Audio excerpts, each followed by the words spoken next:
Morning mga kuya, update tayo dito sa ating breeder cage. Ito mga kuya, ganda pala na pagka-checkered nito mga kuya. Yan, dark siya mga kuya.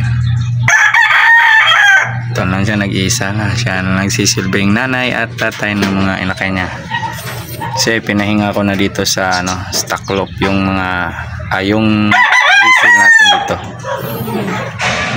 Dito tayo sa unang cage natin mga kuya. Dito mga kuya, ito marunong na itong kumain.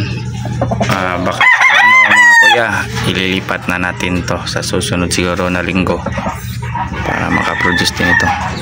Ito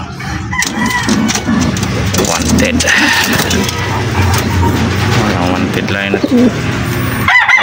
boss G-Pag. May perso pa yan at sarili natin to mga idol. Yun, yung 11 placer natin yan dati, yung sa North 11 placer natin yan. Update pala yung sa mga kuya, yung gift bird natin na dito ipapalipad ni Boss SPM nandun sa taas. Tara, samahan nyo, check natin dun sa taas. Yan na siya mga kuya, nandito na siya sa flyer section.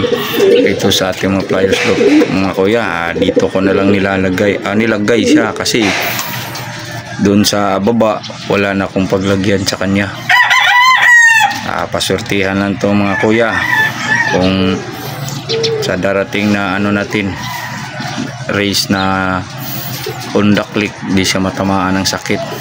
Pero ang teknik ko dito mga kuya, pag ganyang edad na, yung tubig na lang nilalagyan ko ng gamot para matagal magkasakit yung mga bagong akyat natin to. Malaki na kasi kuya, marunong nitong lumipad.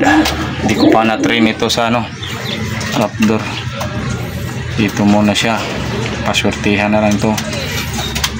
Dito lang tayo mga kuya. Bye.